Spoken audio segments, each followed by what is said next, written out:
Franz Kafka কখনো বিয়ে করেননি এবং তার কোনো সন্তানাদিও ছিল না।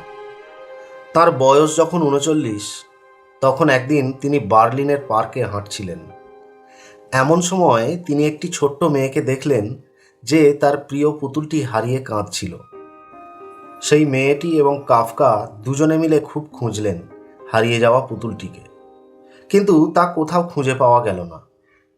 কাফকা মেয়েটিকে পরের দিন আবার সেখানে আসতে বললেন।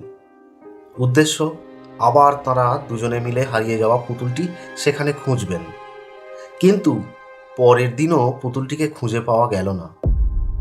তখন কাফকা ছোট্ট মেয়েটিকে একটি চিঠি দিলেন আর বললেন, এই চিঠিটি তোমার হারিয়ে যাওয়া পুতুলের লেখা। সে চিঠিতে লেখা ছিল, দয়া করে তুমি কেঁদো না, আমি পৃথিবী দেখতে বেরিয়েছি। আমি আমার রোমাঞ্চকর ভ্রমণ কাহিনী তোমাকে নিয়মিত লিখে জানাবো।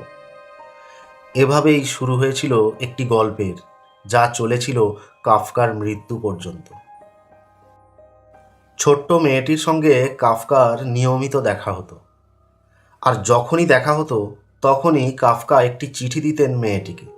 বলতেন সেই একই কথা, চিঠিটি তার হারিয়ে যাওয়া পুতুলের লেখা, এবং পড়ে শোনাতেন তার প্রিয় পুতুলের বিশ্বভ্রমণের রোমাঞ্চকর সব বর্ণনা খুব যত্নের সাথে, যে বর্ণনাগুলো মেয়েটিকে ভীষণ আনন্দ দিত। এর কিছুদিন পর একদিন কাফকা একটি পুতুল কিনলেন এবং মেয়েটিকে দিলেন।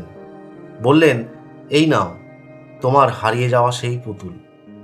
মেয়েটি বলল, এই পুতুলটি মোটেও আমার হারিয়ে যাওয়া পুতুলের মতো দেখতে নয়। কাফকা তখন মেয়েটিকে আরও একটা চিঠি দিলেন, যেটাতে তার প্রিয় পুতুলটি তাকে লিখেছে, ভ্রমণ করতে করতে আমি অনেক পাল্টে গিয়েছি। ছোট্ট মেয়েটি তখন নতুন পুতুলটিকে বুকের সাথে জড়িয়ে ধরল এবং অপার আনন্দে ভাসল। এর ১ বছর পরে কাফকা মারা যান। বহু বছর বাদে সেই ছোট্ট মেয়েটি যখন অনেক বড় হয়ে গেছে, তখন সে সেই পুতুলটির ভিতরে একটি ছোট্ট চিঠি পায়। কাফকার সই করা ছোট্ট সে চিঠিতে লেখা ছিল, everything you love will probably be lost, but in the end love will return in another way. Franz Kafka ছিলেন একজন চেক নভেলিস্ট, যিনি বহু ছোট গল্প ও উপন্যাস লিখেছেন জার্মান ভাষায়। ১৮৮৩ সালে চেকোস্লোভাকিয়ার প্রাগ শহরে তিনি জন্মগ্রহণ করেন। রিয়ালিস্টিক এবং ফ্যান্টাসির সংমিশ্রণে তার লেখনী সে সময় গোটা ইউরোপ জুড়ে সাড়া জাগিয়েছিল। স্বল্পায়ু নিয়ে জন্মানো এই লেখককে বিংশ শতাব্দীর গুরুত্বপূর্ণ সাহিত্যিকদের মধ্যে একজন হিসাবে বিবেচিত করা হয়।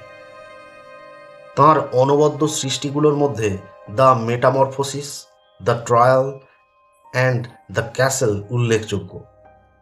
কাফকা তার লেখার প্রায় ৯০%ই পুড়িয়ে ফেলেছিলেন শুধুমাত্র সেলফ ডাউট করে যে সে লেখার মান ততটা উন্নত নয়।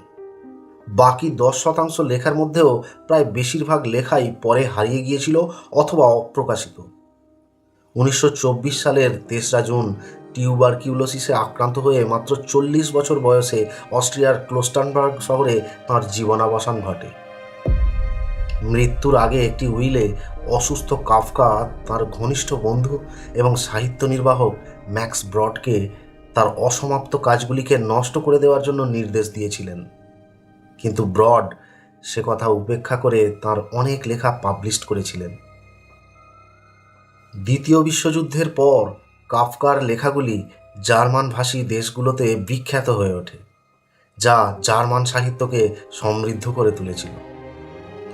পরে ১৯৬০-এর দশকে কাফকার লেখা গোটা বিশ্বব্যাপী ছড়িয়ে পড়লে তা সমস্ত artist, musician, writer, philosopher, film director থেকে শুরু করে সারা পৃথিবীর লিটারেচারকে প্রভাবিত করেছিল।